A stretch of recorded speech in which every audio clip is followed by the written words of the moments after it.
So welcome to part 3. We're in the booth about ready to clear this thing. As you know, or as you can see if you watched the last video, I actually had a customer reach out to me after showing him the final pictures, and he wanted the bee actually flipped around. So I had to actually redo the bees on both sides to flip around facing towards the front. It's just a personal preference for him. So got that done, got that knocked out real quick. And I added some honeycomb around in just certain areas just to give it that little extra pop and detail to it. So we're getting ready to clear this thing. Just wanted to say that when you go to clear artwork like this, the first coat you don't want to really bury it, but you want to kind of just put it on, not really heavy, but just kind of mist it on there. That way it locks in that artwork before you go and bury it. Because I have seen sometimes where it'll actually get underneath the artwork and lift it. So just be really careful on how you clear your first pass on the clear. But other than that, let's get this thing cleared and get it wrapped up and get it back to the customer.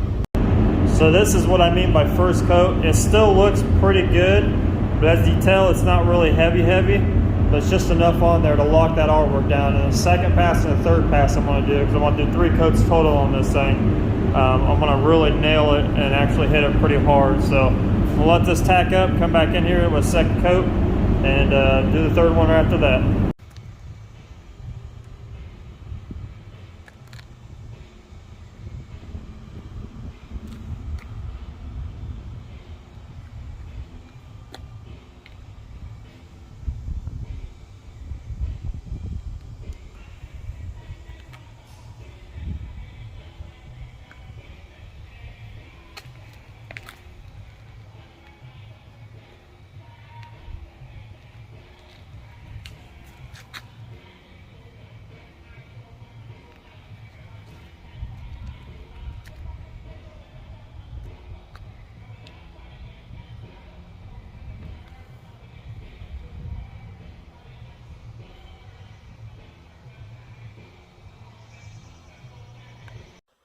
So that pretty much wraps it up for the part 3 of this video.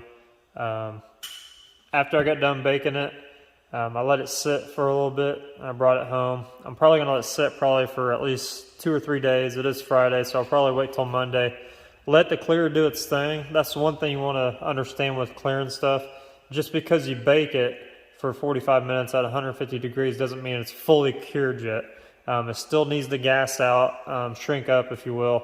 And then that'll take a couple of days, especially if it's warm outside. It'll probably take less than a couple of days, but I want it to fully get to the point where it's gonna be where it's gonna be and no more shrinkage or anything like that. And I'll do a once over on it, just look it over. Right now, it came out really, really clean. I don't even see any dirt nibs in it, but like I said, I'm gonna let that clear fully cure, and then I'll come back in a couple of days. We'll do another once over on it, and if there's anything I need to wet sand and buff, I'll do so. And then I'll go around and install the black trim on all this. It is on back order, so I'm just currently waiting on the trim to come in, but that's not going to stop the customer from coming getting it. So I just want to make sure it's ready to go before they come and get it. But other than that, that's the way, that's pretty much how I do everything. And then another thing, like the bees were removed or flipped around because that's what the customer wanted. They wanted them towards the front. Not that there was anything wrong with the before. It's just what he really wanted, so I told him I'd get it done for him, no biggie, and make him happy. So that's about it though, guys. I mean, that's pretty straightforward, short video on this side. And then the honeycomb stuff, I did that by stencils. I made my own stencil, and I went in and I just kind of cut it out. So I know I didn't go over that in this video as the last video. So that's just pretty simple. It didn't take too long, so it just kind of brought everything together. Don't need too much of it to overwhelm everything, but other than that, yeah, that's pretty much it for this video, guys. Thanks for watching. Things that are going to be coming up, I got a couple things in the works that I'm trying to get done. After I get this helmet done and out of here, I'm going to start on the next project. It's going to be pretty cool.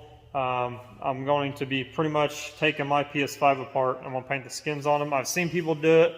I like it white the way it came, but what I want to do to it, I think it's going to just make it even more badass than what it already is. So I'm gonna take that apart and get it prepped off, and I'm gonna airbrush it and make it an actual, you know, a PS5 skin of my own. So that's the next project, and unless something else comes in or a customer has something that wants me to do, I'm gonna stop doing that. But other than that, that's what's in the works for the next couple weeks. The PS5 thing will take a little bit longer than most of my stuff because I'm gonna take my time on it, make sure I get it the way I want it.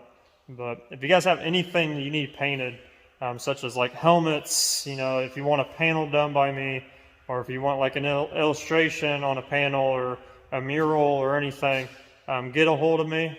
You can comment on the videos. You can go and find me on Facebook at MR.J, Instagram as well, MR.J_auto art. That's a good way to find me as well. Just message me. If paint can stick to it, I'll paint it. I do normally just stick to custom stuff. I won't do like anything really color matching on cars or anything like that anymore, just because I do it every day. But anything custom related, you know, graphics, airbrush work, you know, like I said, panels, helmets, whatever. If paint can stick to it, I'll do it. So just get a hold of me and we'll work something out and we'll go back and forth. But other than that, thanks for watching and see you on the next one.